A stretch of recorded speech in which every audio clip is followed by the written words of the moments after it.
से लिखा है, मेरी आज्ञा यह है कि जैसा मैंने तुमसे प्रेम रखा वैसा ही तुम भी एक दूसरे से प्रेम रखो।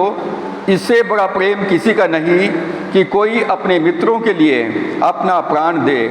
जो आज्ञा मैं तुम्हें देता हूँ, यदि उसे मानो तो तुम मेरे मित्र हो।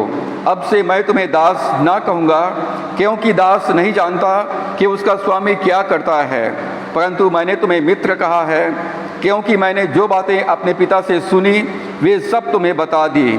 तुमने मुझे नहीं चुना, परंतु मैंने तुम्हें चुना है और तुम्हें नियुक्त किया है कि तुम जाकर फल लाओ और तुम्हारा फल बना रहे, कि तुम मेरे नाम से जो कुछ पिता से मांगो वह तुम्हें दे। इन बातों की आज्ञा मैं तुम्हें इसलिए देता हूँ कि तुम एक दूसरे से प्रेम रखो। परमेश्वर अपने वचन के पढ़े जाने और सुने जाने पर आशीष दें। आइए हम प्रार्थना करें। सर्वशक्तिमान पिता परमेश्वर, हमारे उद्धारकर्ता प्रभु यीशु के नाम से आपके चरणों में आते हैं। आज के पवित्र और विश्रामवार के दिन के लिए हम धन्यवाद करते हैं। आपके जीवित वचन के लिए धन्यवाद करते हैं। सुंदर समय के लिए धन्यवाद करते हैं। पवित्र आत्मा को उपस्थिति के लिए भी हम धन्यवाद करते हैं। और पिता, हम आज की आराधना में अपना जीवन तेरे हाथों में सौंपते हैं। हमें आत्मा का अभिषेक दे, बुद्धि ज्ञान और समझ की आत्मा दे। पवित्र आत्मा हमारे जीवन में आइए और हमें ज्ञान और प्रकाश की आत्मा दीजिए। पिता, वचन की सेवकाई के लिए मैं अपने आप को तेरे हाथों में सौंपता हूँ। आप मेरे साथ खड़ा होइए, मुझे अपने लहू में ढांपिए। वेदी के अंगारों से मेरे गले को और मेरे मुंह को, ओठों को स्पर्श कीजिए, ताकि परमेश्वर मेरे शब्द तेरे शब्द बन जाए, मेरी आवाज़ तेरी आवाज़ बन जाए। और जहाँ तक ये आवाज़ गूंजता है परमेश्वर, तेरा अभिषेक रिलीज होने पाए। हर एक सुनने वाले लोग अपने जीवन में तेरे जीवित वचन को प्राप्त करें। वचन के द्वारा चंगाई, संतवाना, मार्गदर्शन प्राप्त करने पाए। वचन को सुनने और बोलने के लिए बाधा पहुँचाने वाली सारी अंधकार की शक्तियाँ यीशु के नाम में दूर किया जाए। प्रिय पवित्र आत्मा, हम सबको अपनी पूर्ण नियंत्रण में लीजिए और हमारे जीवन से प्रभु की महिमा होने दीजिए। परमेश्वर तेरा धन्यवाद प्रार्थना सुनने के लिए। विनती उद्धारकर्ता प्रभु यीशु के नाम से मांगते हैं, आमीन। हम इन दिनों में आज्ञाकारिता के विषय में हम सीख रहे हैं कि आज्ञाकारिता हमारे जीवन में परमेश्वर चाहता है, क्योंकि परमेश्वर ने हमको स्वतंत्र इच्छा शक्ति प्रदान किया है। और हमारी आज्ञाकारिता बलिदान से उत्तम है, हमारी आराधना से उत्तम है।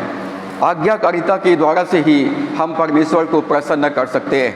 आज का इसी क्रम में हम आगे बढ़ते हुए हम सीखेंगे हाउ टू ओबे। हम परमेश्वर की आज्ञा का पालन कैसे कर सकते हैं, हम कैसे परमेश्वर की आज्ञाओं का पालन कर सकते हैं। हम प्रभु यीशु मसीह को जानते हैं, परमेश्वर पिता को जानते हैं, और अब समय आ गया है कि हम कदम बढ़ाएं और आज्ञाओं का पालन करें। तो हम कैसे परमेश्वर की आज्ञाओं का पालन कर सकते हैं? और उसके लिए जो सबसे पहली बात है आज्ञा पालन करने के लिए, कि परमेश्वर के साथ हमारा एक संबंध होना चाहिए।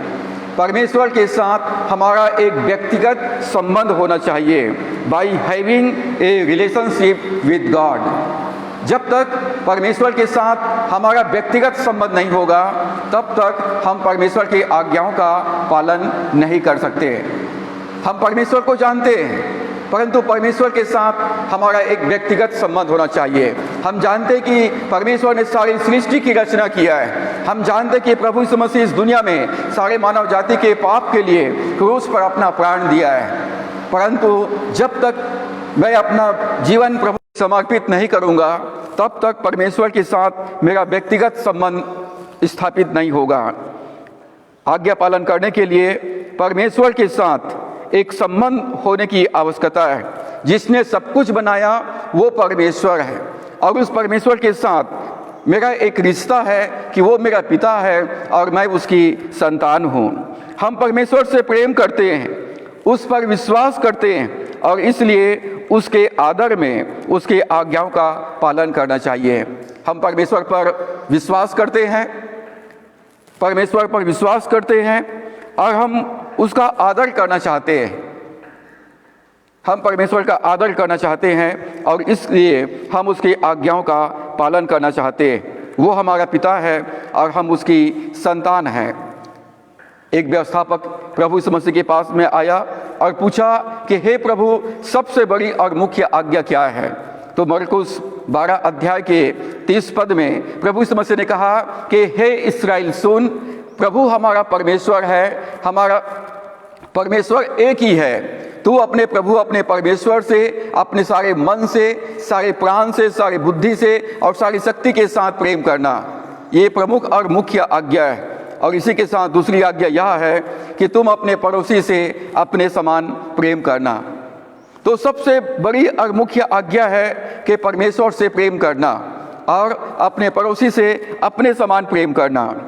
जब हम परमेश्वर से प्रेम करते हैं, परमेश्वर पर विश्वास करते हैं, तो हमको उसके आज्ञा पालन करने में हमें सहायता मिलती है। हम परमेश्वर की आज्ञा इसलिए पालन करते हैं क्योंकि हम परमेश्वर से प्रेम करते हैं, हम परमेश्वर पर विश्वास करते हैं। तो आज्ञा पालन हम तभी कर पाएंगे जब परमेश्वर के साथ हमारा एक व्यक्तिगत संबंध होगा, जब परमेश्वर हमारा पिता होगा। दूसरी बात, by reading the Bible every day, प्रतिदिन बाइबल को पढ़ने के द्वारा से हम परमेश्वर की आज्ञाओं का पालन कर सकते हैं। बाइबल परमेश्वर का जीवित वचन है। बाइबल परमेश्वर का जीवित वचन है। जब हम बाइबल को पढ़ते हैं तो हम परमेश्वर के बातों को हम सीखते हैं, परमेश्वर के दिल की बातों को सीखते हैं। बाइबल में हम परमेश्वर के धड़कन को सुन सकते हैं। जब हम बाइबल को पढ़ते हैं, परमेश्वर हमसे बातचीत करता है, अपनी इच्छा और अपनी योजना को हमें प्रकट करता है। जब हम बाइबल पढ़ते हैं, परमेश्वर हमें वर्तमान और आने वाली बातों को हमको सिखाते हैं। जब हम बाइबल पढ़ते हैं तो हम जानने पाते हैं कि मेरे जीवन के लिए परमेश्वर की क्या इच्छा और क्या योजना है। हमारे जीवन में चाहे हम कितना भी व्यस्त हो, कितना भी हमारे पास काम हो, कितना भी हमारे पास चुनौतियाँ क्यों ना हो, परंतु हम परमेश्वर की आज्ञाओं का पालन तभी कर पाएंगे जब हम परमेश्वर के वचन का अध्ययन करेंगे। जब परमेश्वर के वचन से हम परिचित रहेंगे तब हम उसकी आज्ञाओं का पालन कर सकते हैं। परमेश्वर होशे 4:6 में कहता है, मेरी प्रजा मेरे ज्ञान के कमी के कारण नाश हो गई। मेरी प्रजा ज्ञान के कमी के कारण से नाश हो गई है। आज लोग परमेश्वर को नहीं जानते, परमेश्वर के सामर्थ्य को नहीं जानते, उसके वचन को नहीं जानते, इसलिए अज्ञानता के कारण से वे दुख उठाते हैं। और परमेश्वर चाहता है कि हम प्रतिदिन परमेश्वर के वचन का अध्ययन करें। परमेश्वर ने यहोशू 1 अध्याय 7 और 8 पद में यहोशू से कहा, यहोशू जैसे मैं मूसा के साथ था वैसा मैं तेरे साथ में रहूँगा। जहाँ जहाँ तू जाएगा मैं तेरे संग संग रहूँगा। जहाँ कहीं तेरे कदम पड़ेंगे उस सब जगह तुम्हारा होगा। तेरे जीवन भर तेरे शत्रु तेरे सामने ठहर नहीं पाएंगे। बस इतना हो कि तू हियाव बांधकर बहुत दृढ़ हो जा और जो व्यवस्था, जो वचन मेरे दास मूसा ने तुझे दिया है उसे दाएं और बाएं ना मुड़ना। जो व्यवस्था मेरे दास मूसा ने तुझे दिया है उसे दाएं और बाएं मत मुड़ना। इसी के अनुसार चलते रहना, तब तेरे सारे काम सफल होंगे। और 8 पद में लिखा है, व्यवस्था की यह पुस्तक तेरे चित्त से, तेरे मन से, तेरे दिल दिमाग से, तेरे सोच विचार से कभी भी हटने ना पाए। डे एंड नाइट, रात और दिन उस पर मनन करते रहना और जो कुछ उसमें लिखा है उसके अनुसार चलना, तब तेरे सारे काम सफल होंगे और तू प्रभावशाली होगा। जब हम परमेश्वर के वचन को रात और दिन हम मनन करेंगे, उसको अध्ययन करेंगे, जब वचन के अनुसार हम चलेंगे, तो परमेश्वर कहता कि तुम सक्सेसफुल होगे, तुम्हारे सारे काम सफल होंगे और तुम प्रभावशाली बनोगे, तुम पावरफुल बनोगे। और भजन संहिता 1 अध्याय 2 और 3 पद में लिखा है, जो परमेश्वर की व्यवस्था से प्रसन्न रहता है वो रात और दिन परमेश्वर के वचन का अध्ययन करता है, रात और दिन परमेश्वर के वचन का मनन करते रहता है और जो कुछ उसमें लिखा है उसका वो अपने जीवन में अभ्यास करता है। उसका जीवन बहते नदी के किनारे लगाए हुए वृक्ष के समान होता है, जिसके पत्ते कभी मुरझाते नहीं और वो अपने सीजन में फलता है और वो जितने कामों में हाथ लगाता है उसमें वो आशीष प्राप्त करता है। प्रिय विश्वासी भाई बहनों, जब हम परमेश्वर के वचन का अध्ययन करेंगे, मनन करेंगे, अपने जीवन में उसको प्रैक्टिस करेंगे, तो सबसे पहले हमारे जीवन में आशीष है कि हम सफल होंगे। परमेश्वर हमारे सारे कार्यों में हमको सफलता प्रदान करेंगे, हम सक्सेसफुल होंगे। दूसरा, हम पावरफुल होंगे। परमेश्वर कहता है जीवन भर कोई तेरे सामने ठहर नहीं सकेगा। परमेश्वर अंधकार के शक्तियों को, दुष्ट आत्माओं को हमारे आसपास आने नहीं देगा, क्योंकि परमेश्वर का वचन प्रभु यीशु मसीह परमेश्वर स्वयं हमारी हिफाजत करते रहेंगे और जितने कार्यों में हम हाथ लगाएंगे परमेश्वर हमको सफलता प्रदान करेंगे, फ्रूटफुल बनाएंगे, परमेश्वर हमको फलवंत करेंगे। परमेश्वर जो है वचन को पढ़ने के द्वारा से हमारे जीवन में अपनी इच्छा और अपनी योजना को प्रकट करेंगे। तो हमको आज्ञा का पालन हम तभी कर पाएंगे जब परमेश्वर के साथ हमारा एक व्यक्तिगत संबंध होगा। हम परमेश्वर की आज्ञा का पालन तभी कर पाएंगे जब हम परमेश्वर के वचनों से परिचित रहेंगे। हमारे जीवन के परिस्थितियों में परमेश्वर क्या कहता है, मेरे समस्या के बारे में परमेश्वर क्या कहता है, रोग और बीमारी के बारे में परमेश्वर क्या कहता है, आर्थिक मुसीबत के बारे में, आर्थिक तंगी के बारे में परमेश्वर क्या कहता है, पारिवारिक जीवन की समस्याओं के बारे में परमेश्वर क्या कहता है। जब हम परमेश्वर की आज्ञा का पालन तभी कर पाएंगे जब हम प्रार्थना करेंगे। जो लोग बाइबल पढ़ते हैं, जो लोग प्रार्थना में जीवन व्यतीत करते हैं, वही लोग परमेश्वर की आज्ञाओं का पालन करते हैं। और जो लोग अपने जीवन में प्रतिदिन वचन का अध्ययन नहीं करते, प्रार्थना में समय व्यतीत नहीं करते, वे अपने समस्याओं में उलझे रहते हैं। वे रात और दिन समस्याओं में उलझे रहते हैं और इसलिए परमेश्वर से प्रार्थना में समय व्यतीत करें। कई बार आज्ञाकारिता का अर्थ कुर्बानी होता है, बलिदान होता है, त्याग होता है। आज्ञाकारिता का मतलब कुर्बानी होता है। कई बार हमको अपनी सुख सुविधाओं को त्याग करना पड़ता है। जब हमको बाइबल पढ़ना है, जब हमको प्रार्थना करने के लिए एकांत में जाना है, तो हमको अपनी सुख सुविधाओं को त्याग करना पड़ेगा। अपने मोबाइल को बंद करना पड़ेगा, टीवी को बंद करना पड़ेगा, कंप्यूटर को बंद करना पड़ेगा, अपने मनोरंजन को और अपने एक्टिविटीज़ को बंद करके हमको अपने आप को परमेश्वर के पास लेके जाना पड़ेगा। तो कई बार प्रार्थना का मतलब कुर्बानी होता है। परमेश्वर ने जीवन दिया है और इस जीवन को परमेश्वर के लिए व्यतीत करें। इस जीवन को परमेश्वर के लिए व्यतीत करें। जो समाज और जो जाति के लोग परमेश्वर की सेवा ना करें वे नष्ट हो जाएंगे। और जो लोग आज अपना जीवन परमेश्वर की सेवा के लिए अर्पित नहीं करेंगे, उनके लिए सर्वाइव करना इस महामारी के समय बहुत मुश्किल होगा। तो हम परमेश्वर की आज्ञा पालन कर सकते हैं प्रार्थना करने के द्वारा से। प्रार्थना क्या है? What is the prayer? प्रार्थना का मतलब होता है परमेश्वर से बातचीत करना। जब हम बाइबल पढ़ते हैं, परमेश्वर हमसे बात करता है और जब हम प्रार्थना करते हैं तो अपने हृदय की बातों को हम परमेश्वर के सामने उंडेल देते हैं। अपनी समस्याओं को, अपनी परेशानियों को, अपनी योजनाओं को हम परमेश्वर के सामने रखते हैं। जब हम प्रार्थना करते हैं तो हमारा कनेक्शन परमेश्वर के साथ जुड़ जाता है। जब हम प्रार्थना करते हैं तो हम परमेश्वर से कनेक्ट हो जाते हैं और सर्वशक्तिमान परमेश्वर का सामर्थ्य, उसका प्यार हमारे जीवन में बहने लगता है। प्रार्थना करने का मतलब परमेश्वर से बात करना है। प्रार्थना करने का मतलब होता है परमेश्वर से जुड़ जाना। आज लोग संसार से जुड़े हुए हैं। आज लोग अपनी समस्याओं से जुड़े हुए हैं और पूरे समय संसार की बातें करते हैं और पूरे समय समस्याओं की बातें करते हैं। लेकिन जब हम परमेश्वर से कनेक्ट रहते हैं तो हम परमेश्वर की बातें करते हैं। प्रार्थना के द्वारा से हम परमेश्वर से कनेक्ट हो जाते हैं, हम परमेश्वर से जुड़ जाते हैं। प्रार्थना हमारा प्रभावशाली हथियार है। शत्रु से लड़ने के लिए प्रार्थना हमारा एक हथियार है। इफिसियों 6 अध्याय में पौलुस कहता कि हमारा जो युद्ध है वो प्रधानों से, अधिकारियों से, हाकिमों से और दुष्टता के आत्मिक सेनाओं से है जो आसमान में है।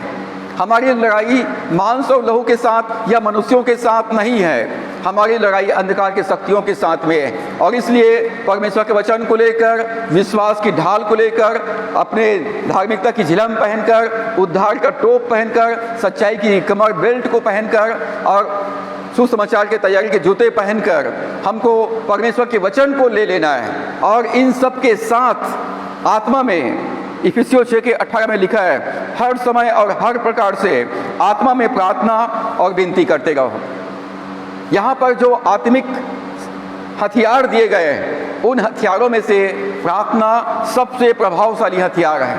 यदि आपके जीवन में समस्या है, आप विरोध का सामना कर रहे हैं, गरीबी का सामना कर रहे हैं, बेरोजगारी का सामना कर रहे हैं या महामारी का सामना कर रहे हैं, तो आपको पास जो शस्त्र है अस्त्र शस्त्र है वो है प्रार्थना। जब मालूम है कि हम युद्ध क्षेत्र में हैं, हमारे चारों तरफ समस्याएं हैं, तो हमको वार रूम में चले जाना चाहिए, हमको अपने युद्ध कक्ष में चले जाना चाहिए, जहां से हम अपने अस्त्र शस्त्रों को ऑपरेट कर सकते हैं। हमको समस्या के समय में वार रूम में, अपने युद्ध कक्ष में चले जाना चाहिए। मत्ती 6 में प्रभु यीशु मसीह ने कहा, Jesus calls to our war room of prayer. प्रभु यीशु मसीह चाहते हैं कि हम अपने युद्ध कक्ष में आ जाएं, जहां से हम प्रार्थना को हम प्रभावी ढंग से हम सक्रिय कर सकते हैं और अपनी समस्याओं के ऊपर हम जयवंत हो सकते हैं। मत्ती 6 में प्रभु ने कहा, जब तू प्रार्थना करे तो अपने कमरे में जा, अपने कोठरी में जा, गो इनटू योर रूम, अपने कमरे में जाओ और दरवाजा बंद कर लो और परमेश्वर से जो गुप्त में है बातें करो, और परमेश्वर तुम्हारी प्रार्थना को सुनेगा और परमेश्वर तुम्हारी ओर से युद्ध करेगा। परमेश्वर की समस्या बन जाएगी। जब आज आप महामारी का सामना कर रहे हैं, बेरोजगारी का सामना कर रहे हैं, आर्थिक तंगी का सामना कर रहे हैं और संसार में नाना प्रकार की समस्याओं का सामना कर रहे हैं, तो ऐसी परिस्थितियों में हमें परमेश्वर के पास जाना है, अपने युद्ध कक्ष में चले जाना है और वहाँ से जो प्रार्थना का जो हमारा जो मिसाइल है उसको ऑपरेट कर देना है, और प्रार्थना के द्वारा से हम जो कुछ परमेश्वर से मांगेंगे परमेश्वर हमारे लिए प्रबंध करेंगे। यिर्मयाह 3 अध्याय और उसके 33 पद में परमेश्वर कहता है, कॉल टू मी, मुझसे प्रार्थना कर और मैं तुम्हारी सुनकर तुम्हें कठिन कठिन बातें बताऊंगा जिन्हें तू अभी नहीं समझता है। यिर्मयाह 33:3 में परमेश्वर कहता है, मुझसे प्रार्थना कर, कॉल अनटू मी, मुझको पुकारो, मुझसे बातचीत करो, मुझे अपनी समस्या बताओ, अपने हृदय के समस्याओं को मेरे सामने उंडेल दो और मैं तुम्हारी दिल की पुकार को सुनूंगा और मैं तुम्हें उन समस्याओं का कारण बताऊंगा और मैं तुम्हारी सहायता करूंगा। यदि आप परमेश्वर की आज्ञा पालन करना चाहते हैं तो प्रार्थना में जाएं। प्रार्थना करना मतलब परमेश्वर से बातचीत करना है। प्रार्थना करने का मतलब हम अपने परमेश्वर से जुड़ जाते हैं। जब हम परमेश्वर से जुड़ जाते हैं, if God with us who can stand before us, यदि परमेश्वर हमारे साथ खड़ा है तो हमारा विरोधी कौन हो सकता है। परमेश्वर ने यहोशू को यही बात कहा, जैसे मैं मूसा के साथ था यहोशू वैसे मैं तेरे साथ रहूंगा, जीवन भर कोई तेरे सामना नहीं कर पाएगा। जब हम प्रार्थना में परमेश्वर से जुड़ जाते हैं तब कोई भी हमारा सामना नहीं कर सकता है। कोई भी रोग बीमारी, कोई भी दुर्बलता, कोई भी दरिद्रता हमारे सामने ठहर नहीं पाएगा, क्योंकि दुर्बलता के दुष्ट आत्मा को और दरिद्रता के दुष्ट आत्मा को और मृत्यु के दुष्ट आत्मा को हमारे डेरे के पास, हमारे निवास स्थान के पास आने का उनको अनुमति नहीं है, क्योंकि परमेश्वर अपने दूतों को आज्ञा देगा कि वो हमको हाथों हाथ उठा ले। ऐसा ना हो कि हमारे पाँव को पत्थर से ठेस लगे। और इसके बावजूद भी यदि आप समस्या में हैं तो प्रभु कहता है, call to me, pray to me, I will answer you, मुझे पुकारो, मुझसे प्रार्थना करो और मैं तुम्हारी प्रार्थनाओं का उत्तर दूंगा। आप मसीह विश्वासी हैं, आप यीशु मसीह पर विश्वास करते हैं, आप सर्वशक्तिमान परमेश्वर के संतान हैं, आप सर्वशक्तिमान परमेश्वर के बेटा और उसकी बेटी है। और प्रभु कहता है, संकट के समय मुझे पुकार और मैं तुम्हारे सुनकर तुम्हें छुड़ाऊंगा और तेरे द्वारा से और मैं तेरा सम्मान बढ़ाऊंगा और अपनी महिमा और अपनी भलाइयों को मैं तुम पर प्रकट करूंगा। जब आप मालूम है कि आप समस्या में घिर गए, आप आर्थिक संकट से घिरे हुए, बीमारी से घिरे हुए, पारिवारिक समस्याओं से घिरे हुए, go into your war room, अपने रूम में जाइए और वहाँ से प्रार्थना जो हमारे हथियार है, हमारा प्रभावशाली हथियार है, उस हथियार को एक्टिवेट कर दीजिए। जब हम प्रार्थना करेंगे तो स्वर्ग हमारे लिए सक्रिय हो जाता है। जब हम घुटना टेकते हैं परमेश्वर के सामने, पूरा स्वर्ग हमारी तरफ अपना ध्यान लगाता है, क्योंकि भजन 34 में लिखा है, परमेश्वर की आंखें धर्मियों पर लगे रहती है और उसके कान उनके प्रार्थना की ओर लगे रहते हैं। परमेश्वर अपने दूतों को आज्ञा देता है और परमेश्वर के स्वर्गदूत आकर हमारी रक्षा करते हैं। और इसलिए परमेश्वर कहता है, मत डर, क्योंकि मैं तेरे साथ में हूँ। जब हम प्रार्थना करते हैं तो हमारी प्रार्थना का उत्तर पाने के लिए हमें परमेश्वर की आज्ञाओं का पालन करना चाहिए। प्रभु यीशु मसीह का प्रिय शिष्य यूहन्ना अपने पत्री में लिखता है कि हम जब प्रार्थना करते हैं तो हम प्रार्थना का उत्तर हमें मिलता है क्योंकि हम उसकी आज्ञाओं का पालन करते हैं। याकूब कहता है तुम मांगते हो, तुम प्रार्थना करते हो, परंतु तुम्हें तुम्हारी प्रार्थना का उत्तर नहीं मिलता क्योंकि तुम जो मांगते हो वो संसारिक चीजें मांगते हो ताकि तुम संसारिक भोग विलास में उड़ा दो। हम परमेश्वर के इच्छा के अनुसार परमेश्वर की महिमा के लिए जब मांगेंगे और परमेश्वर के आज्ञाओं का पालन करेंगे, परमेश्वर हमारे जीवन में अपने प्रतिज्ञाओं को पूरा करेंगे। आज्ञाकारिता हमारी प्रार्थनाओं का उत्तर लेकर के आते हैं। प्रार्थना आज सब लोग करते हैं, लेकिन प्रार्थना का उत्तर प्राप्त क्यों नहीं होता है? उसका एक रीजन है आज्ञाकारिता की कमी। जब तक आप परमेश्वर के वचन के अनुसार चलने का निर्णय नहीं लेंगे, जब तक आप परमेश्वर की आज्ञाओं का पालन नहीं करेंगे, तब तक परमेश्वर मेरे और आपके प्रार्थनाओं का उत्तर नहीं देंगे। आप किसी से भी प्रार्थना करवाएंगे तो आपको प्रार्थना का उत्तर प्राप्त नहीं हो पाएगा। परमेश्वर अपने वचन को अपने नाम से अधिक महत्व देता है और परमेश्वर मांग करता है कि उसके आज्ञाओं का पालन किया जाए। यदि अपने जीवन में सफल होना चाहते हैं, फलवंत होना चाहते हैं, प्रभावशील होना चाहते हैं, तो परमेश्वर के वचन को पढ़ना है। ये आज्ञा है, ये चॉइस नहीं है, ये परमेश्वर की आज्ञा है कि रात और दिन मेरे वचन पर ध्यान करते रहना, मनन करते रहना, स्टडी करते रहना, अपनी आंखों से हटने मत देना, वचन को अपने हृदय के पटियों पर रख लेना, तब तेरे काम सफल होंगे। आज हमारी कार्य सफल क्यों नहीं होता? हम हर जगह असफलता का सामना क्यों करते हैं? क्योंकि हम परमेश्वर की वचन के अनुसार हम काम नहीं करते हैं। आज्ञाकारिता के लिए पहली बात, परमेश्वर के साथ हमारा एक संबंध होना चाहिए। परमेश्वर के साथ हमारा एक पर्सनल, एक व्यक्तिगत संबंध होना चाहिए।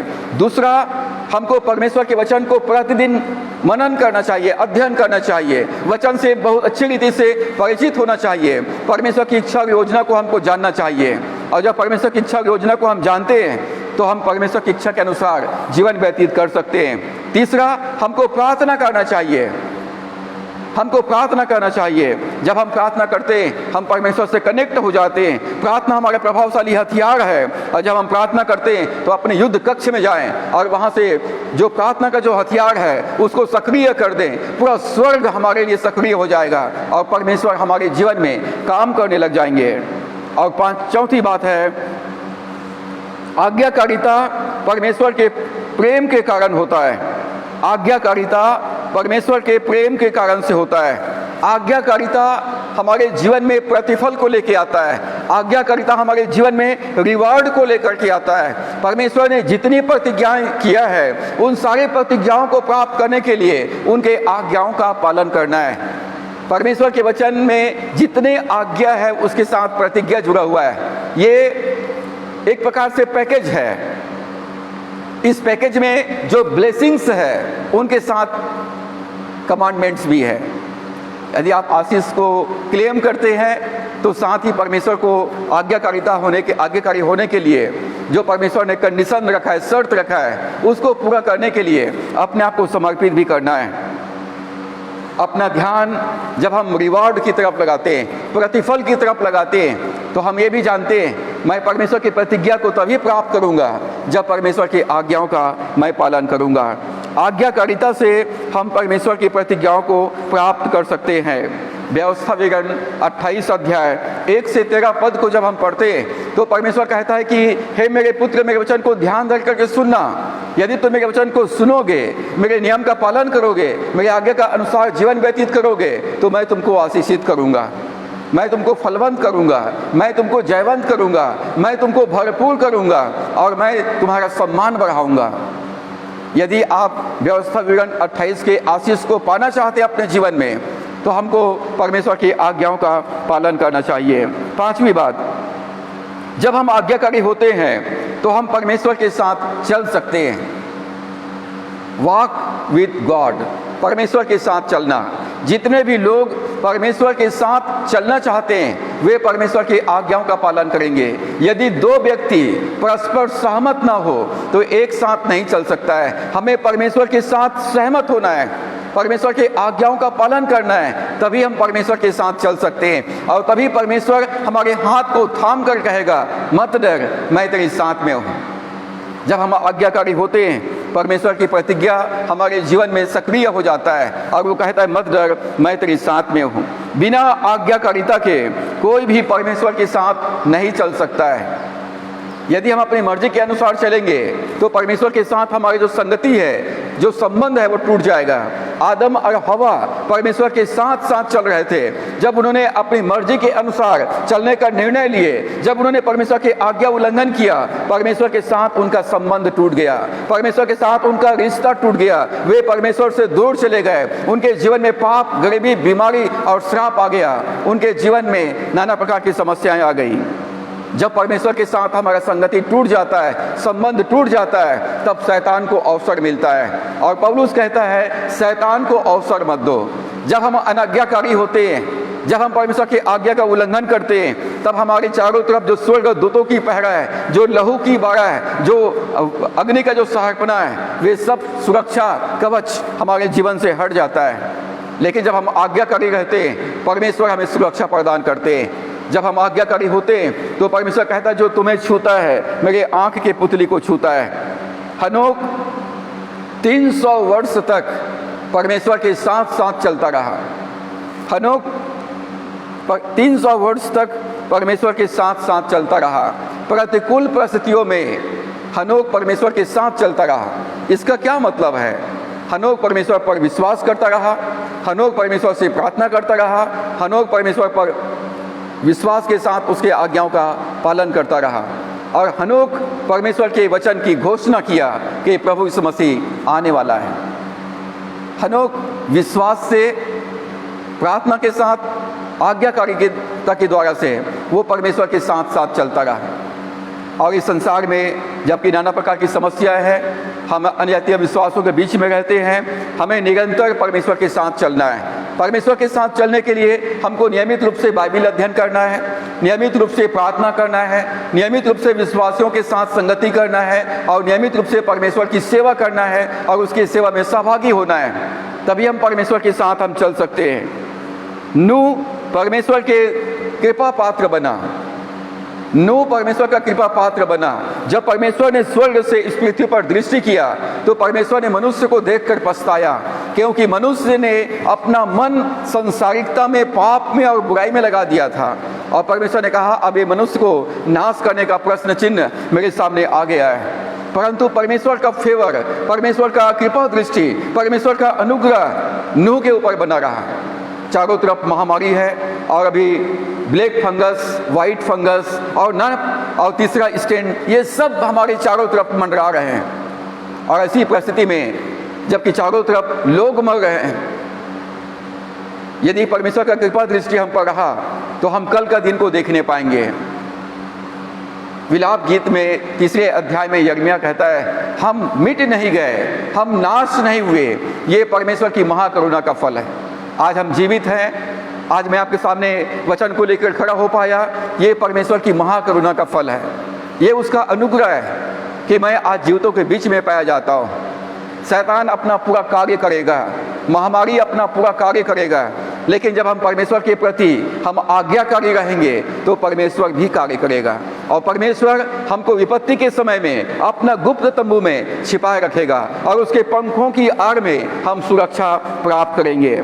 और इसलिए परमेश्वर के आज्ञा पालन करने के द्वारा से हम परमेश्वर के साथ चल सकते हैं। और जब हम परमेश्वर के साथ साथ चल रहे हैं तो कोई भी हमारा बाल बाका नहीं कर सकता है, क्योंकि स्वयं परमेश्वर हमारे साथ में। शद्रक, मेशक, अबेदनगो को जब आग के झील में डाल दिया गया तो उनके बीच में प्रभु यीशु मसीह स्वयं आ गया। आग उनके वस्त्र को नहीं जला पाई, उनके बाल को भी नहीं जला पाई, और वो लोग जैसे डाले गए थे आग में वैसे ही सुरक्षित वापस लौट आए। और जिन्होंने शद्रक, मेशक, अबेदनगो को आग में डाला वो झुलस कर मर गए। जब परमेश्वर हमारे साथ है तो यशायाह 43 में कहता है, जब जल में होकर जाए मैं तेरे साथ में रहूंगा, वो तुम्हें नहीं डुबा सकेगी। जब तू आग में होकर चले मैं तुम्हारे साथ में रहूंगा, वो तुम्हें नहीं जला सकेगी, क्योंकि तू मेरा है। मैंने तुझको नाम लेकर के बुलाया है, मैंने तुझको सृजा है, रचा और बनाया है, ताकि तेरे जीवन से मेरी महिमा प्रकट हो। प्रिय मित्रों, जब हम परमेश्वर के साथ चलेंगे तो परमेश्वर की आज्ञाओं का पालन करते रहेंगे। छठवीं बात, जब हम आज्ञाकारी होते हैं तो परमेश्वर की आवाज़ को सुनकर हम उसे मान सकते हैं। जब हम आज्ञाकारी होते हैं तब परमेश्वर की आवाज़ हमें सुनाई देता है। दूसरे शब्दों में, जब हम परमेश्वर के आज्ञाओं का पालन करते हैं तब परमेश्वर हमसे बात करता है। जब हम आज्ञाकारी होते हैं तब परमेश्वर की आवाज़ को हम सुनने की योग्यता प्राप्त करते हैं। शमूएल भविष्यवक्ता के समय में, एली महायाजक के समय में, उस समय वचन का लोग तिरस्कार कर रहे थे, दर्शन दुर्लभ था, लोग परमेश्वर की आराधना को तुच्छ समझ रहे थे और परमेश्वर किसी से बात नहीं कर रहा था। और तब परमेश्वर ने न तो महायाजक से बात किया, न महायाजक के बच्चों से बात किया, परंतु परमेश्वर ने बालक शमूएल से बात किया और अपनी योजनाओं को शमूएल के ऊपर प्रकट किया। आज जब संसार में चारों तरफ समस्या ही समस्या है, और ऐसी परिस्थितियों में जब हम आज्ञाकारी रहेंगे हम परमेश्वर की आवाज़ को सुनने पाएंगे, परमेश्वर हमसे बात करने पाएगा और हम परमेश्वर की सुनकर हम उसकी मान सकेंगे। व्यवस्था विवरण 4 अध्याय 5 और 6 पद में लिखा है, हमारी बुद्धि और समझ हमारी आज्ञाकारिता है। आप कितने बुद्धिमान हो और कितना ज्ञानवान हो, ये आपके आज्ञाकारिता से प्रकट होता है। आप कितने बुद्धिमान हो, कितने एजुकेटेड हो और कितने आप समझ रखते हो, ये आपके आज्ञाकारिता से प्रकट होगा। रोमियो के पत्री 1 अध्याय में लिखा है, पौलुस कहता है कि वे अपने आप को ज्ञानवान जताकर मूर्ख बन गए और मूर्ख ने कहा कोई ईश्वर है ही नहीं। जब आप अपने आप को एजुकेटेड कहते हैं कि मैं पढ़ा लिखा व्यक्ति हूँ, मैं सब कुछ जानता हूँ, और परमेश्वर के आज्ञा पालन नहीं करते, तो आप परमेश्वर के दृष्टि में मूर्ख ठहरते हैं। लूका 12 अध्याय में प्रभु यीशु मसीह ने एक दृष्टांत बताया। वहाँ पर एक बुद्धिमान व्यक्ति है जो मेहनती है, उसका मैनेजमेंट बहुत अच्छा है और वो बहुत अच्छे फसल सक्सेसफुल प्राप्त किया, और वो उनके पास इतना अनाज हुआ कि रखने के लिए भी जगह नहीं था, और वो प्लान करता है कि मैं अपने जो बखरी है, अपना जो कैंपस है, मैं वहाँ पर एक स्टोर रूम बनाऊंगा, अपने अनाज को वहाँ पर एकत्रित करूंगा। और वो अपने कल्पनाओं में, अपनी योजनाओं में वो ऐसा करता है और अपने प्राण से कहता है कि हे मन, हे मेरे प्राण, तू खा पी और चैन से रह, क्योंकि तेरे पास बहुत वर्षों के लिए भोजन वस्तु है। ये व्यक्ति सफल है, सक्सेसफुल है, ये व्यक्ति फ्रूटफुल है, ये व्यक्ति पावरफुल है। परंतु परमेश्वर कहता है, हे मूर्ख, यदि आज की रात तेरा प्राण ले लिया जाए तो तू कहाँ जाएगा?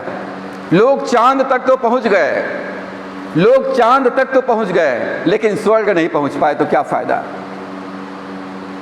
प्रभु ने कहा, मनुष्य सारे जगत को प्राप्त करे और अपने प्राण की हानि उठाए तो उसको क्या फायदा? आज हर कोई अपने आप को ज्ञानवान समझता है, अपने आप को बुद्धिमान समझता है।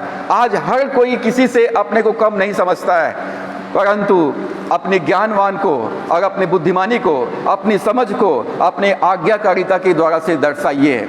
यदि आप ज्ञानवान हैं, बुद्धिमान हैं, तो परमेश्वर के वचन से परिचित होइए और इसका आज्ञाओं का पालन कीजिए। बुद्धिमान ने अपना घर चट्टान पर बनाया और मूर्ख ने अपना घर रेत पर बनाया। आज बहुत सारे लोग अपना घर रेत पर बनाए हुए हैं और इसलिए वो आंधी तूफान का, समस्याओं का सामना नहीं कर पा रहे हैं। परमेश्वर के दृष्टि में बुद्धिमान वही है जो परमेश्वर के वचन के अनुसार चलता है, जो वचन को सुनता और मानता है। जब हम बुद्धिमान बनेंगे, जब हम ज्ञानवान बनेंगे, तब लोग कहेंगे ये बड़ी जाति बुद्धिमान और समझदार लोग हैं, ये हर विपत्ति में सुरक्षित रहते हैं, हर समस्याओं का सामना कर लेते हैं और हर परिस्थितियों में ये लोग खुश रहते हैं, क्योंकि परमेश्वर इनके साथ में है। जब हम आज्ञाकारी होते हैं तब परमेश्वर की आवाज़ हमको सुनाई देगा। जब आप आज्ञाकारी होंगे तब परमेश्वर का वचन आपसे बात करेगा। जब आज्ञाकारी होंगे तब पवित्र आत्मा आपकी अगुवाई करेगा। जब आप आज्ञाकारी रहेंगे प्रभु आपकी प्रार्थना को सुनेगा। जब आप आज्ञाकारी रहेंगे परमेश्वर आपके परिश्रम का प्रतिफल देगा।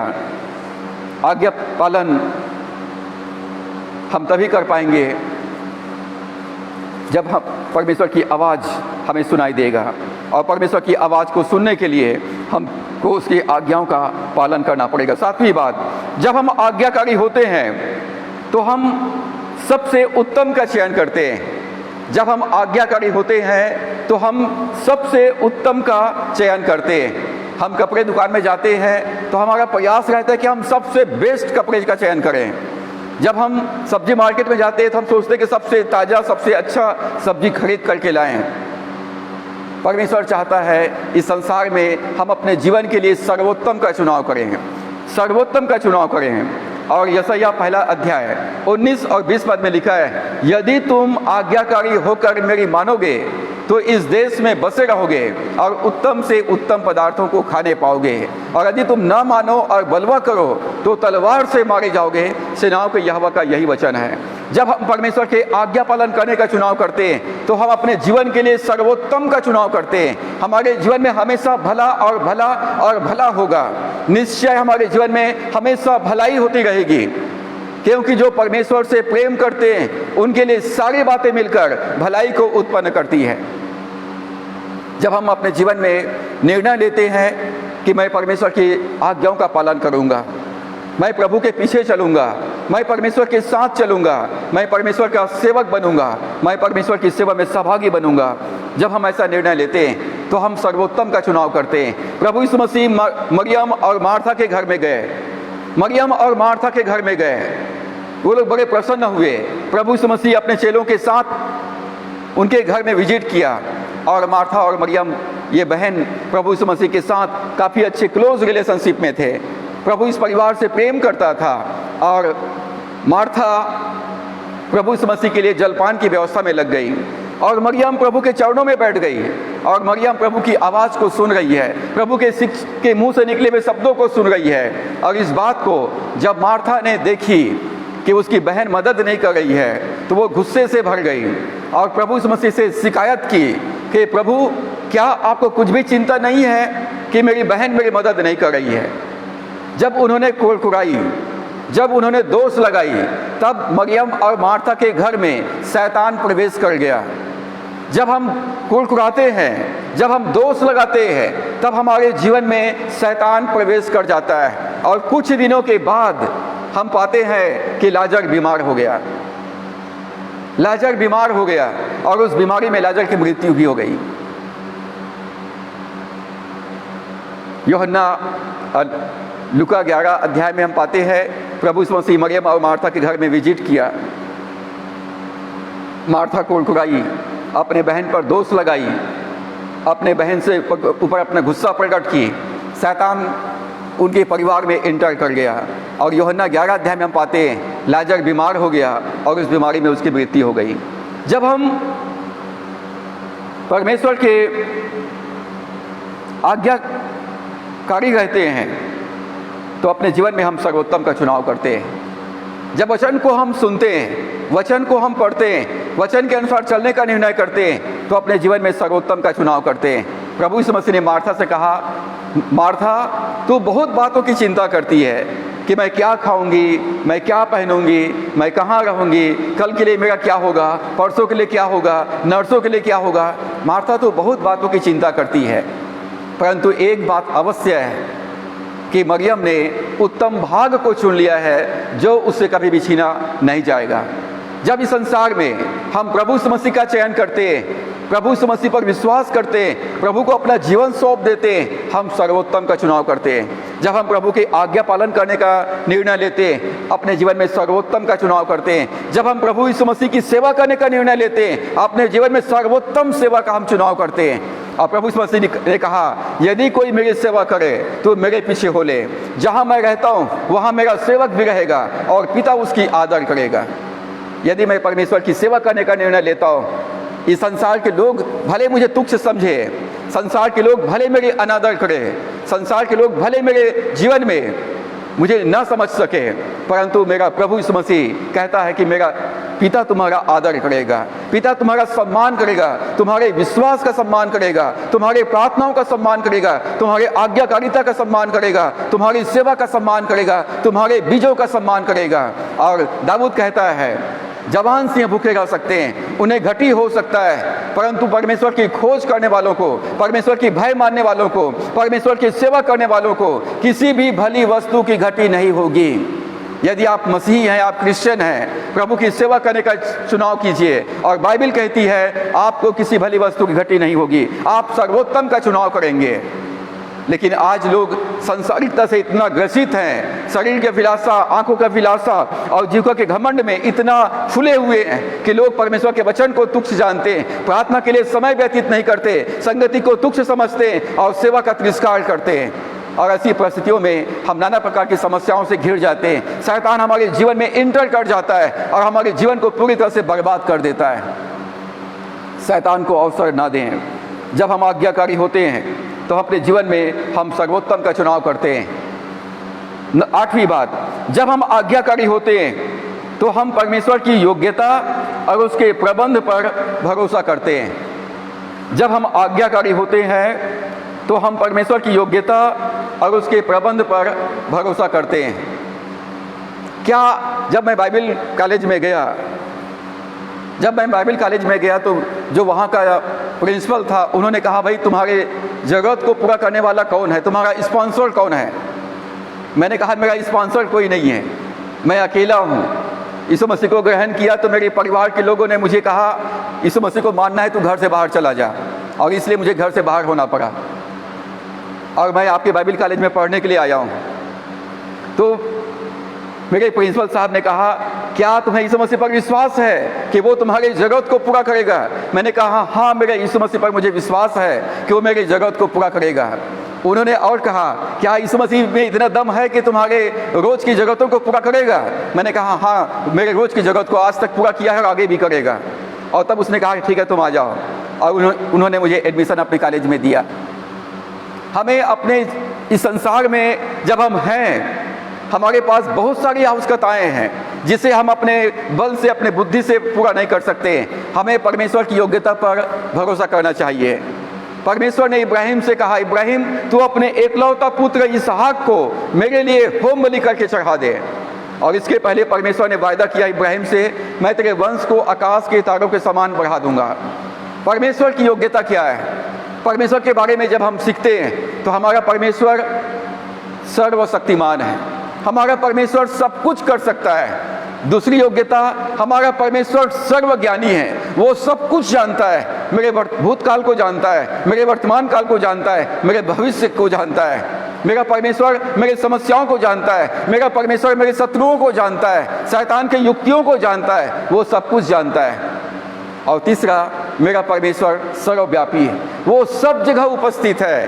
प्रभु ने वायदा किया जहाँ जहाँ तू जाएगा मैं तेरे संग संग जाऊँगा। और चौथी योग्यता, मेरा परमेश्वर सच्चा और विश्वास योग्य है। वो कहता मैं तुम्हें कभी न तो छोड़ूंगा और न कभी तुम्हें त्यागूंगा। हमें परमेश्वर के प्रबंध पर हमें भरोसा करना चाहिए, परमेश्वर की योग्यता पर भरोसा करना चाहिए, परमेश्वर की प्रबंध पर हमको विश्वास करना है कि जवान सिंह भूखे रह सकते, उन्हें घटी हो सकता है, परंतु यहोवा के खोजियों को किसी भली वस्तु की घटी नहीं होगी। इब्राहिम को परमेश्वर ने कहा तो अपने जन्मभूमि को और अपने पिता के घराने को छोड़कर उस देश में चला जा जो मैं तुझे दिखाने पर हूँ। इब्राहिम कनान में आ गया। इब्राहिम कनान में आने के बाद देखता है कि मैं परदेसी हूँ, मैं मुसाफिर के जैसा हूँ, मेरे कोई वारिस नहीं है। और तब परमेश्वर ने इब्राहिम से कहा, उत्पत्ति 15 अध्याय के पहला पद में, इब्राहिम मत डर, तेरा ढाल और तेरा अत्यंत बड़ा फल मैं हूँ। इब्राहिम तो डर रहा है ना कि मेरे पास कोई वारिस नहीं है, मेरे पास कोई जमीन जायदाद नहीं है, मेरा भविष्य पूरी तरह से अंधकारमय है। तो परमेश्वर कहता है इब्राहिम तो मत डर, तेरे वर्तमान को मैं संभालूंगा और तेरे भविष्य का अत्यंत बड़ा फल, तेरे भविष्य का रिवार्ड मैं हूँ, तेरे भविष्य को मैं आशीषित करूंगा, तेरे वंश को मैं आकाश के तारों के समान बढ़ाऊंगा और तेरे द्वारा से सारी जाति के लोग आशीष पाएंगे। और मैं रोज परमेश्वर का धन्यवाद करता हूँ। धन्यवाद परमेश्वर, मेरा वर्तमान और मेरा भविष्य, मेरा आज और मेरा कल और मेरा परसों तेरे हाथों में सुरक्षित है, और इसलिए मैं तेरी योग्यता पर भरोसा करता हूँ।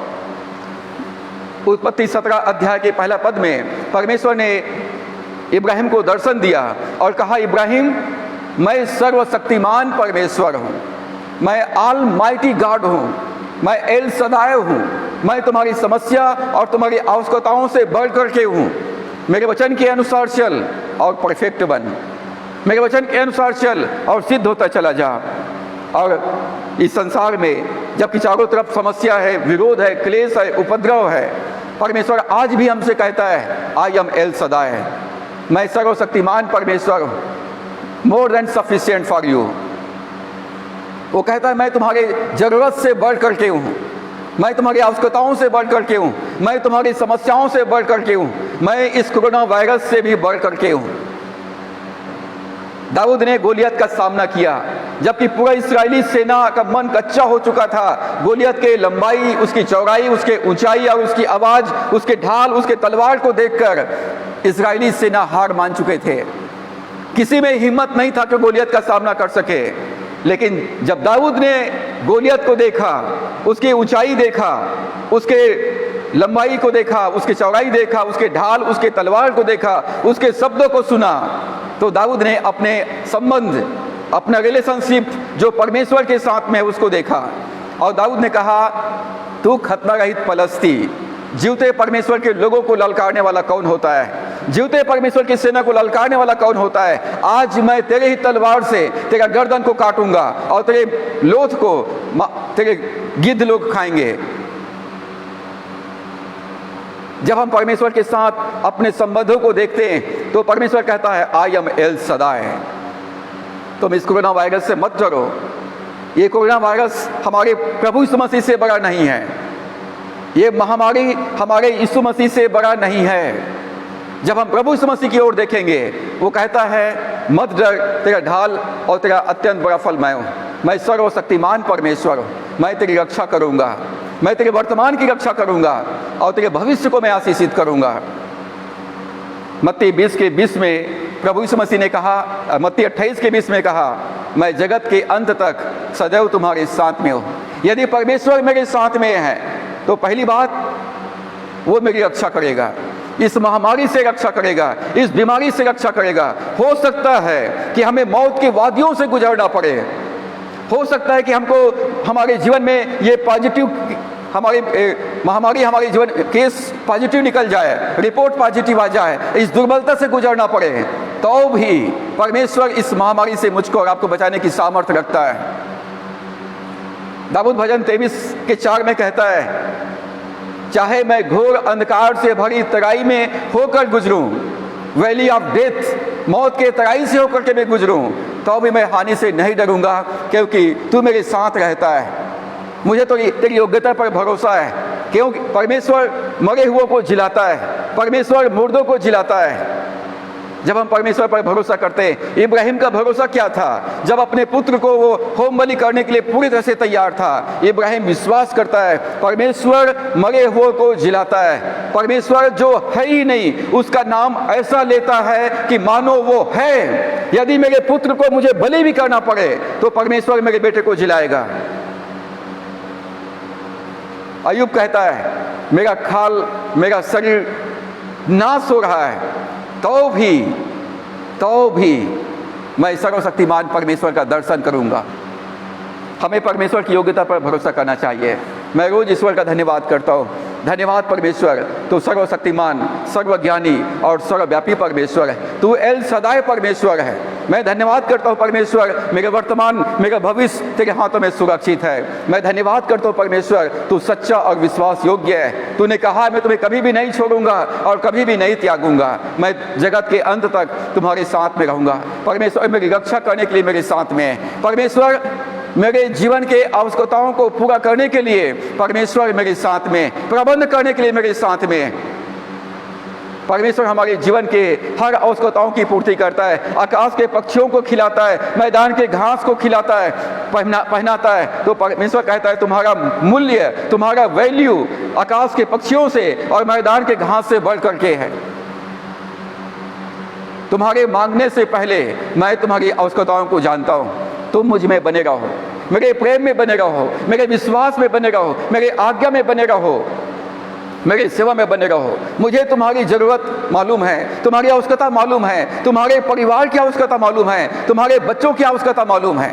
क्योंकि बच्चे तुम्हारी गोद में जो मैंने दिया है वो तुम्हारे बच्चे नहीं है, वो मेरे बच्चे हैं, और इसलिए मैं उनके लिए प्रबंध करूंगा, मैं तुम्हारे साथ में हूँ। और जब हम आज्ञाकारी होते हैं तो हम परमेश्वर की योग्यता पर हम भरोसा करते हैं, परमेश्वर के प्रबंध पर हम भरोसा करते हैं। और जब हम आज्ञा उल्लंघन करते हैं, जब हम परमेश्वर के वचन के अनुसार चलना छोड़ देते हैं और दाएं बाएं चलने लगते हैं, तो हम परमेश्वर के प्रति अविश्वास व्यक्त करते हैं, परमेश्वर के वचन पर, उसके प्रतिज्ञाओं पर हम शक करते हैं। और शक करने वाले, संदेह करने वाले लोग समुद्र के लहर के समान होते हैं, जो कभी एक स्थान पर स्थिर नहीं रह सकते, कभी यहाँ और कभी वहाँ, कभी इस चर्च में तो कभी उस चर्च में, कभी इस प्रभु के दास के पास तो कभी उस प्रभु के दास के पास, वो स्थिर नहीं रहता।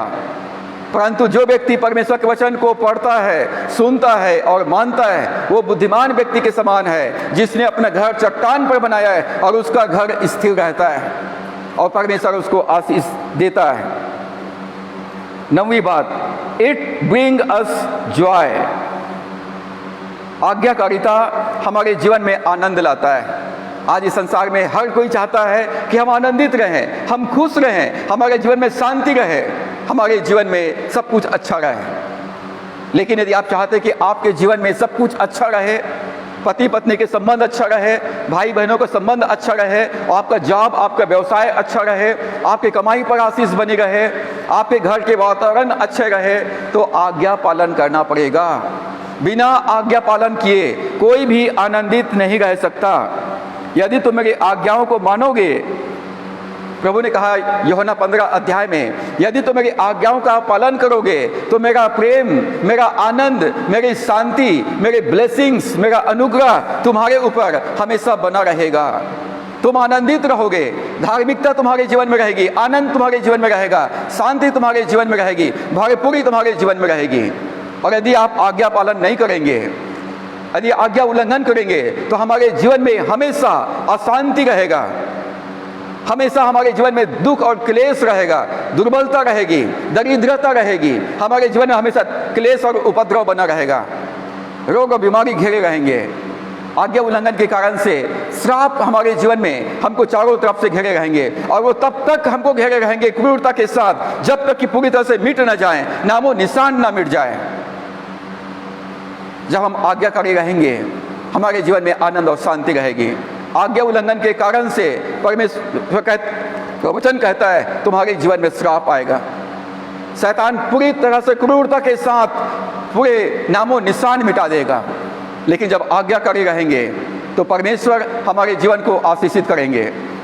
जब हम आज्ञाकारी रहेंगे, परमेश्वर हमको आनंद प्रदान करेंगे, और तब हम कहने पाएंगे the joy of the Lord is my strength. प्रभु का आनंद मेरी ताकत है। वो परमेश्वर मुझे ताकत देता है हर समस्याओं का सामना करने के लिए, हर परिस्थितियों का सामना करने के लिए। परमेश्वर मुझको ताकत देता है कि मैं अपने निर्बलताओं पर जय प्राप्त करूं। परमेश्वर मुझे ताकत देता है कि मैं इस संसार में अविश्वासियों के बीच में मैं दृढ़ता के साथ मैं खड़ा रहकर प्रभु की महिमा कर सकूं। प्रभु यीशु मसीह ने कहा मैंने परमेश्वर के आज्ञाओं का पालन किया, मैं परमेश्वर के आज्ञाओं में बना रहता हूँ, और इसलिए परमेश्वर का प्रेम मेरे जीवन में बना रहता है, परमेश्वर के आनंद मुझ में बना रहता है। प्रभु यीशु मसीह ने गतसमने के बाग में कहा हे पिता, मेरी नहीं परंतु तेरी इच्छा पूरा हो जाए। प्रभु मौत तक, मृत्यु तक आज्ञाकारी रहा, और इस कारण परमेश्वर ने प्रभु यीशु मसीह को मरे हुए में से जिलाया। यदि इसहाक को बलिदान भी कर देता इब्राहिम, तो परमेश्वर इसहाक को मरे हुए में से जिलाता, क्योंकि इब्राहिम आज्ञाकारी था, परमेश्वर की योग्यता पर भरोसा किया। प्रभु यीशु मसीह मृत्यु तक आज्ञाकारी रहा, परमेश्वर पर भरोसा किया, और उसने कहा हे पिता, मैं अपनी आत्मा तेरे हाथों में सौंप देता हूँ। 3 दिन और 3 रात के बाद परमेश्वर यीशु मसीह को मरे हुए में से जिलाया। प्रभु यीशु मसीह का पुनरुत्थान हो गया, और उसको वो नाम दिया जो सब नामों में श्रेष्ठ है, कि तीनों लोग उसके सामने घुटना टेकेंगे, और जो उस पर विश्वास करते हैं वो जयवंत होंगे। जब हम आज्ञाकारी रहेंगे, परमेश्वर हमको जिलाएगा। जब हम आज्ञाकारी रहेंगे, परमेश्वर हमको चंगा करेगा। जब हम आज्ञाकारी रहेंगे, परमेश्वर हमारी जरूरतों को पूरा करेगा। जब हम आज्ञाकारी रहेंगे, परमेश्वर हमारी हिफाजत करेगा। जब हम आज्ञाकारी रहेंगे, परमेश्वर हमारे मनोकामनाओं को पूरा करेगा। जब हम आज्ञाकारी रहेंगे, परमेश्वर हमको मर्जी के अनुसार हमने जो मुंह मांगा, जो हमने मुंह से जो मांगा है, परमेश्वर उसको पूरा करेगा। परमेश्वर मुंह मांगा वरदान हमको परमेश्वर देगा। मसीही जीवन आज्ञाकारिता का जीवन है। आज्ञाकारिता आशीष लाता है, आज्ञा उल्लंघन श्राप को लाता है। जब हम आज्ञाकारी बने रहेंगे, परमेश्वर का अनुग्रह, परमेश्वर का फेवर, परमेश्वर का कृपा दृष्टि हमारे जीवन में बना रहेगा। और 10वीं बात, इट प्लीज गॉड। आज्ञाकारिता परमेश्वर को प्रसन्न करता है। परमेश्वर होम बलि और मेल बलि से प्रसन्न नहीं होता। मेरे बाइबिल पढ़ने से, मेरी प्रार्थना करने से, मेरे स्तुति गान करने से, मेरे चर्च जाने से, गरीबों को खाना खिलाने से, धर्म कर्म के काम करने से परमेश्वर प्रसन्न नहीं होता। धोखा ना खाओ, परमेश्वर ठट्ठों में नहीं उड़ाया जाता। परमेश्वर होम बलि और मेल बलि से प्रसन्न नहीं होता। परमेश्वर प्रसन्न होता है अपने वचन के सुने जाने और माने जाने से। जब परमेश्वर के वचन को हम नहीं सुनते, जब वचन को नहीं मानते और बलवा करते, तो परमेश्वर कहता है कि सुन, भविष्यवक्ताओं से पूछना और बलवा करना ये मूर्ति पूजा के बराबर पाप है। ये मूर्ति पूजा के बराबर पाप है। बलवा करना और भविष्यवक्ताओं से सोच शकुन विचार कराना, ये परमेश्वर के विरोध में जाना है। तुम्हारा चाल चलन, कुलुसियों 1 अध्याय के 10 पद में पौलुस कहता है, तुम्हारा चाल चलन प्रभु के योग्य हो और वह सब प्रकार से प्रसन्न हो। तुम्हारा चाल चलन सुसमाचार के अनुकूल हो। तुम्हारा चाल चलन, तुम्हारा व्यवहार, तुम्हारा कार्य, तुम्हारा बोली, तुम्हारा वचन के अनुसार हो। आज अपने आप को जांच करें, क्या मेरा चाल चलन, मेरा कार्य, मेरा व्यवहार परमेश्वर के वचन के अनुसार है? क्या मेरा रिश्ता परिवार में, मेरा संबंध परिवार में, माता पिता के साथ, भाई बहनों के साथ, बच्चों के साथ, अपने लाइफ पार्टनर के साथ वचन के अनुसार है? क्या मैं अपने कार्य के प्रति विश्वास योग्य हूँ? Check yourself now. तुम्हारा चाल चलन परमेश्वर के योग्य हो, परमेश्वर को ग्रहण योग्य हो, और तब परमेश्वर तुमसे प्रसन्न रहेगा। और जब परमेश्वर हमसे प्रसन्न रहेगा तो हम परमेश्वर से जो भी मांगेंगे परमेश्वर हमको देगा। प्रभु यीशु मसीह अपने देह में रहने के दिनों में वो प्रार्थना में समय व्यतीत करता था और मृत्यु तक आज्ञाकारी रहा, और इसलिए परमेश्वर ने उसको मरे हुए में से जिलाया। प्रभु यीशु मसीह ने कहा यूहन्ना 14 अध्याय के 15 पद में, यदि तुम मुझसे प्रेम रखते हो तो मेरी आज्ञाओं को मानोगे। प्रेम आज्ञा पालन के द्वारा से अपने आप को प्रदर्शित करता है। If you love someone so it, if you love your Lord, if you love your church so it. यदि आप प्रभु यीशु मसीह से प्रेम करते हैं, प्रभु की कलीसिया से प्रेम करते हैं, तो उसके आज्ञा पालन करेंगे। अपनी विश्वास योग्यता अपने प्रभु के प्रति और अपने कलीसिया के प्रति आप दिखाएंगे, अपने परिवार के प्रति अपने विश्वास योग्यता को दिखाएंगे। यदि तुम मुझसे प्रेम रखते हो तो मेरी आज्ञाओं को मानोगे। यदि आपने यीशु को अपने जीवन का उद्धारकर्ता प्रभु स्वीकार किया है, यदि आपने अपना जीवन प्रभु को अर्पित किया हुआ है, तो आप उसके आज्ञाओं का पालन करेंगे। कोई भी बहाना नहीं बनाएंगे, कोई भी परिस्थितियां आपको आज्ञा पालन करने के लिए रोक नहीं पाएगा। साउल ने कहा कि मैंने आज्ञा पालन किया है, परंतु वो गाय बैलों को, भेड़ बकरियों को, राजा को जीवित पकड़ के ले आया था, और उसने बहाना बनाया कि ये प्रजा के लोगों ने लाया है और परमेश्वर को बलिदान चढ़ाने के लिए लाया है। परमेश्वर के पास कोई बहाना नहीं चलेगा। परमेश्वर की आंखें स्वर्ग से दृष्टि करता है, परमेश्वर स्वर्ग से निहारता है, परमेश्वर स्वर्ग से देखता है। मनुष्य तो हमारे बाहरी रूप को देखता है, परंतु परमेश्वर हमारे मन को देखता है कि हमारे मन में कितना परमेश्वर के लिए आदर और सम्मान है, मन में कितना परमेश्वर के लिए प्यार है। और जिसका मन परमेश्वर की ओर लगा रहता है, परमेश्वर उनके जीवन में अपना अनुग्रह और अपनी सामर्थ्य को प्रकट करता है। प्रभु ने कहा यदि तुम मेरी आज्ञा पालन करोगे तो मेरा प्रेम तुम में बना रहेगा। परमेश्वर से प्रेम करने का अर्थ है उसके आज्ञा पालन करना। आज मसीह विश्वासी कलीसिया परमेश्वर के आज्ञा पालन करना को छोड़कर रीति रिवाज को पूरा करने में, संस्कार विधियों को पूरा करने में लगे हुए हैं। रीति रिवाज और संस्कार को पूरा करने के द्वारा से हम स्वर्ग में नहीं जा सकते। हमारा रीति रिवाज, हमारी परंपरा, हमारा संस्कार हमें नहीं, हमारी आत्मा को नहीं बचा सकता है। आज बहुत से कलीसिया आज्ञा मानना छोड़कर, परमेश्वर के आज्ञा पालन करना छोड़कर परंपराओं के अनुसार चल रहा है। परमेश्वर आज्ञा पालन चाहता है। कुछ आज्ञाओं को हम देखेंगे। पहला आज्ञा है परमेश्वर से प्रेम करना। पहला आज्ञा है परमेश्वर से प्रेम करना, और इसी के समान दूसरी आज्ञा है अपने पड़ोसी से अपने समान प्रेम करना। मरकुस 12 अध्याय 30 और 31 पद में लिखा है कि तू प्रभु अपने परमेश्वर से अपने सारे मन और अपने सारे प्राण से और अपने सारे बुद्धि से और अपनी सारी शक्ति के साथ प्रेम करना। ये पहला आज्ञा है। ये सिक्का का पहला पहलू है। और इसी के समान दूसरा पहलू है अपने पड़ोसी से अपने समान प्रेम करना। आप परमेश्वर पर विश्वास करते, परमेश्वर से प्रेम करते, परमेश्वर की आराधना करते, परमेश्वर की सेवा करते, और साथ ही आप घृणा करते हैं मसीह विश्वासियों से, अपने मसीह भाई बहनों से, पड़ोसियों से, तो ये दोनों एक साथ नहीं हो सकता है। पहली आज्ञा है परमेश्वर से प्रेम करना, और इसी के समान दूसरी आज्ञा है अपने पड़ोसी से अपने समान प्रेम करना। हमको किसको प्रेम करना है? हमको अपने परमेश्वर से प्रेम करना है, और दूसरा अपने पड़ोसी से हमको प्रेम करना है। प्रभु यीशु मसीह ने मत्ती 5 अध्याय के 44 पद में पहाड़ी उपदेश के दौरान स्वर्ग का नियम, सुनहरा नियम, गोल्डन रूल्स दिए।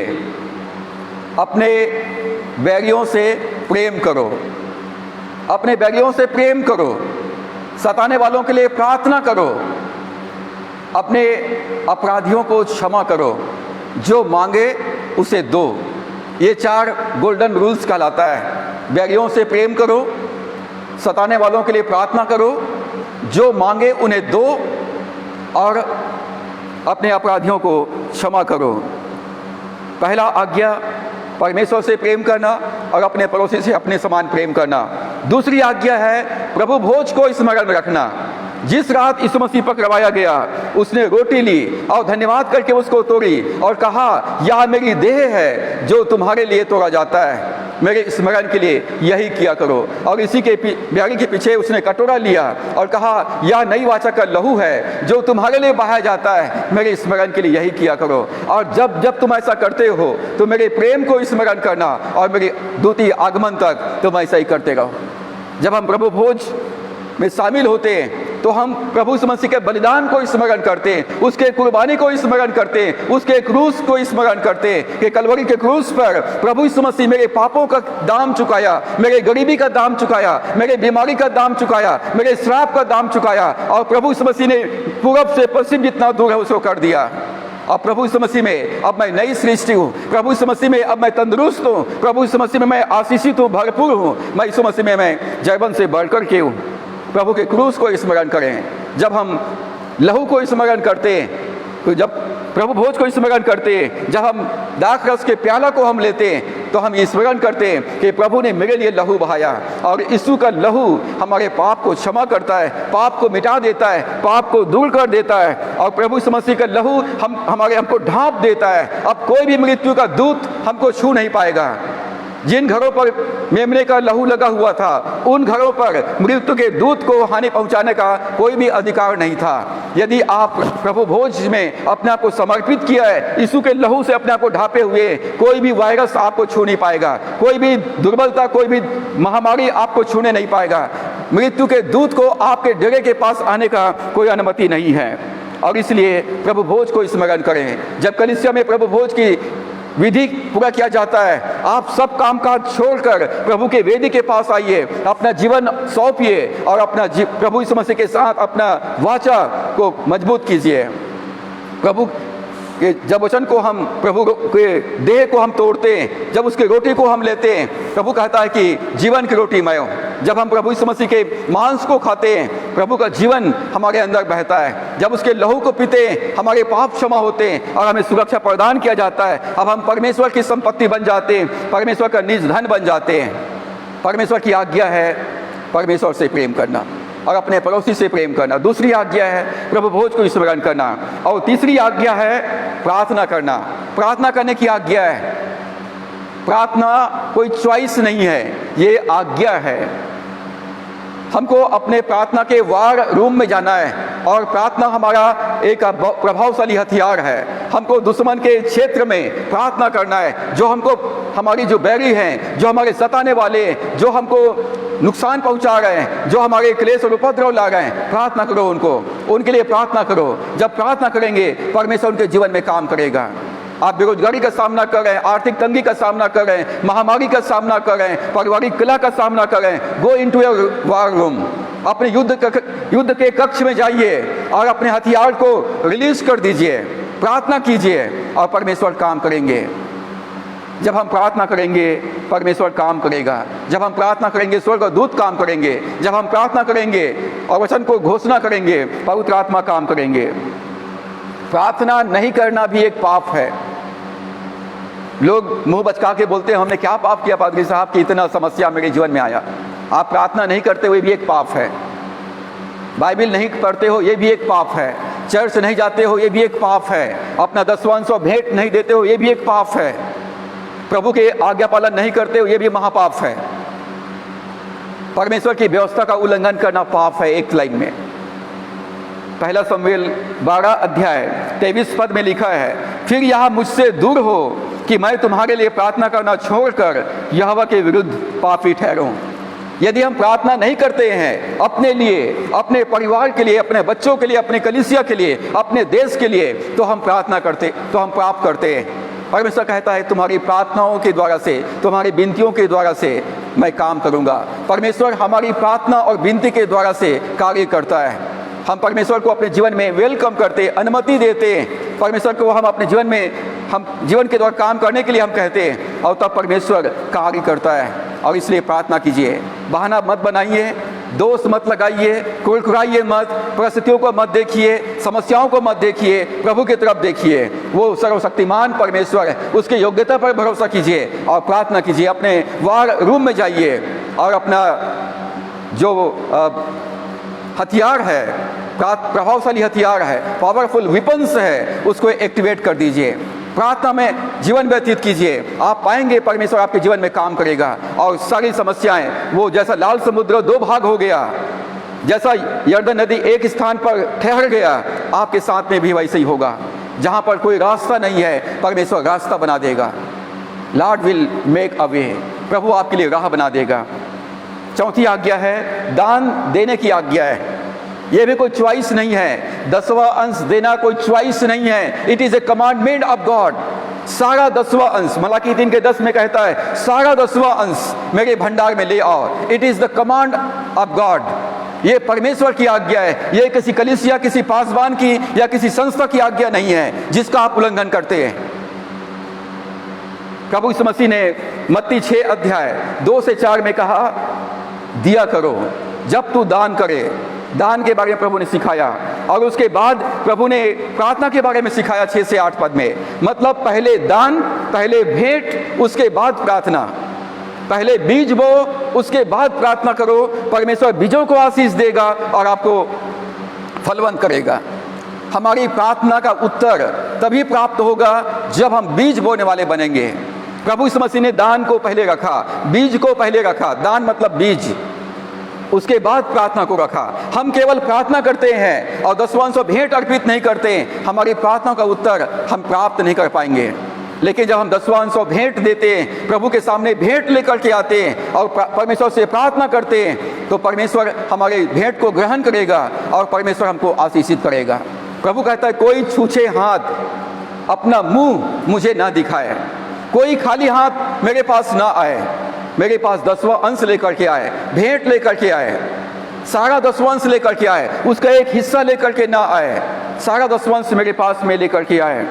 खेत को जोतने के बाद बीज डालना बहुत जरूरी है। आपने बाइबल पढ़ लिया, आपने वचन को सुन लिया, उपदेश को सुन लिया और उसके बाद आपको आंख बंद करके सोना नहीं है। उसके बाद आपको बीज बोना है। वचन को आपने पढ़ा, वचन को आपने सुना। सेकंड काम जो है दान देना, दसवांश और भेंट अर्पित करना, ऑफरिंग्स डालना। आज लॉकडाउन के कारण से चर्च बंद है करके लोग ऑफरिंग्स नहीं दे रहे हैं, भेंट नहीं ला रहे हैं। जब प्रभु के दास परिवार में आपके विजिट करे, वो खाली हाथ आपके घर से ना जाने पाए, उनको ऑफरिंग्स दीजिए। वो परमेश्वर का प्रतिनिधि है जो आपके घर में आया है। उन्हें ऑफरिंग्स दीजिए, बीज बोइए अपने लिए, अपने परिवार के लिए, और परमेश्वर आपके बीजों को आशीष देकर आपको फलवंत करेंगे। खेत को जोतने के बाद बीज बोना है और उसके बाद हमको प्रार्थना करना है। पहले वचन को पढ़ना है, वचन को सुनना है, और उसके बाद हमको बीज बोना है, दसवांश और भेंट अर्पित करना है, और उसके बाद जो तीसरा जो कार्य है हमको प्रार्थना करना है। जब हम खेत जोताई करेंगे, वचन को पढ़ेंगे, सुनेंगे, जब हम अपना दसवांश और भेंट अर्पित करेंगे और जब हम प्रार्थना करेंगे, तब परमेश्वर हमारी प्रार्थना का उत्तर हमको देगा। लूका 6:38 में प्रभु ने कहा, दिया करो तो तुम्हें भी दिया जाएगा, लोग दबा दबा कर, हिला हिला कर, उभरता हुआ तुम्हारी गोद में डालेंगे। पांचवी आज्ञा है सुसमाचार प्रचार करने की आज्ञा। ये आज्ञा हर एक मसीह विश्वासियों के लिए है। हर एक मसीह विश्वासी परमेश्वर का पूर्णकालिक सेवक है। सुसमाचार प्रचार करना प्रत्येक मसीह विश्वासी का प्रथम कर्तव्य है। यदि आप सुसमाचार प्रचार करते हैं तो मत्ती 28:20 में जो प्रतिज्ञा है उसको आप क्लेम कर सकते हैं। वो एक ब्लैंक चेक के जैसा परमेश्वर ने आपको दे दिया है। प्रभु कहता है मेरा सुसमाचार प्रचार कर, और ये चेक में साइन कर दिया हूँ, तेरी रक्षा करने के लिए, तेरा प्रबंध करने के लिए मैं तेरे साथ में हूँ। जब आप सुसमाचार प्रचार नहीं करते, सुसमाचार प्रचार के काम में सहभागी नहीं होते हैं, तो परमेश्वर का ये प्रतिज्ञा आपके लिए नहीं है। यदि आप सुसमाचार प्रचार नहीं करते, सुसमाचार प्रचारकों की सहायता नहीं करते, सुसमाचार प्रचार की सेवा में इन्वॉल्व नहीं होते, तो मत्ती 28:20 आपके लिए नहीं है, वो चेक डिसऑनर हो जाएगा। लेकिन यदि आप सुसमाचार प्रचार का काम करते, गवाही देते, परमेश्वर के सेवकों के लिए प्रार्थना करते, उनके सेवा में उनके साथ खड़ा होते, उनके सेवा में सहभागी होते, तो मत्ती 28:20 आपके लिए है। मैं जगत के अंत तक सदैव तुम्हारे साथ रहूंगा, तुम्हारी रक्षा करने के लिए और तुम्हारी जगत को पूरा करने के लिए। ये आज्ञा है। और छठवीं आज्ञा है वचन के अनुसार चलने की आज्ञा। वचन के अनुसार चलने की आज्ञा। याकूब 1:21-22 पद में याकूब कहता कि हे भाइयों, केवल वचन के सुनने वाले ही ना बनो, परंतु वचन के अनुसार चलने वाले बनो। केवल वचन को पढ़ने वाले मत बनिए, वचन को बोलने वाले ही मत बनिए, वचन के अनुसार चलने वाले बनिए। वचन को सुनने से, पढ़ने से ज्ञान प्राप्त होता है, वचन को सुनने से विश्वास प्राप्त होता है, और जब वचन के अनुसार हम चलते हैं तो हमको आशीष प्राप्त होता है। प्रकाशित वाक्य 1:3 पद में लिखा है, आशीषित है वे लोग जो परमेश्वर के वचन को पहला पढ़ते हैं, दूसरा सुनते हैं और तीसरा मानते हैं। आशीष प्राप्त करना चाहते हैं तो आज्ञाओं का पालन कीजिए। और अंतिम आज्ञा है संगति करना। संगति करना, चर्च जाना। प्रेरितों के काम 2 और उसके 42 पद में लिखा है, जो लोग उद्धार पाए, जो लोग उद्धार पाए उन्होंने बपतिस्मा लिया, उनको मंडली में मिला दिया गया, और उसके बाद वे शिक्षा पाने में, संगति रखने में, रोटी तोड़ने में, प्रार्थना करने में लवलीन थे। यदि आप संगति नहीं करेंगे तो आपकी आत्मा मर जाएगी। यदि आप संगति नहीं रखेंगे विश्वासियों के साथ, आपकी आत्मा मर जाएगी। और यदि आप संगति करेंगे तो लोगों के साथ आप उनसे प्रेरित होकर आप प्रार्थना करने लगेंगे, बाइबल पढ़ने लगेंगे और सेवा करने लग जाएंगे, और आपके जीवन में आशीष रहेगी। संगति करना हर एक मसीह विश्वासी का आत्मिक कर्तव्य है। It is our spiritual duty to fellowship with each other. एक दूसरे के साथ संगति करना ये हमारा आत्मिक कर्तव्य है। यदि आप एक मसीह हैं तो आपको संगति रखना है परमेश्वर के साथ और परमेश्वर के लोगों के साथ। ये 7 आज्ञाएं आज हमने देखा। पहला आज्ञा है परमेश्वर से प्रेम करना, दूसरी आज्ञा है प्रभु भोज को स्मरण करना, तीसरी आज्ञा है प्रार्थना करना, चौथी आज्ञा है 10वां अंश देना, दान देने की आज्ञा है। सारा 10वां अंश, 10वां अंश का एक हिस्सा नहीं, सारा 10वां अंश परमेश्वर की सेवा के लिए अर्पित करना है। ये परमेश्वर की आज्ञा है। 5वीं आज्ञा है सुसमाचार प्रचार करना, गवाही देना। 6वीं आज्ञा है बाइबल के वचन का पालन करना, वचन के अनुसार चलना। और अंतिम है संगति करना, नियमित रूप से चर्च जाना। परमेश्वर हमारी सहायता करे। कि हम उत्तमता का चुनाव करें, आज्ञाकारिता का चुनाव करें। जब हम आज्ञाकारी होंगे परमेश्वर हमको आशीषित करेगा। सो परमेश्वर इन वचनों के द्वारा से हम सबको आशीष दे। आइए हम छोटी सी प्रार्थना करें। सर्वशक्तिमान परमेश्वर, हम धन्यवाद करते हैं आपके प्रेम के लिए और आपके अनुग्रह के लिए, आपकी कृपा दृष्टि के लिए, आपके वचन के लिए धन्यवाद पिता। धन्यवाद करते प्रभु, तू सच्चा और विश्वास योग्य परमेश्वर है। जब हम आज्ञाकारी होते हैं प्रभु, आप अपनी प्रतिज्ञाओं को हमारे जीवन में पूरा करते हैं। जब हम आज्ञाकारी होते हैं पिता परमेश्वर, आप हमसे बातचीत करते हैं। जब हम आज्ञाकारी होते हैं प्रभु जी, हम पिता परमेश्वर हमको हमारा सम्मान करते हैं, हमारी आदर करते हैं और पिता परमेश्वर हमको ऊंचा करते हैं। प्रभु, जो वचन रूपी बीज बोया गया है हर एक विश्वासों के जीवन में, वो 30 गुना, 60 गुना और 100 गुना तक फल लाने पाए। पिता, हम धन्यवाद करते हैं कि आपने हमारी प्रार्थना को सुना। आगे के समय को, जीवन को, संपूर्ण परिस्थितियों को आपके हाथों में सौंपते हुए दुआ उद्धारकर्ता प्रभु यीशु के नाम से मांगते हैं, आमीन।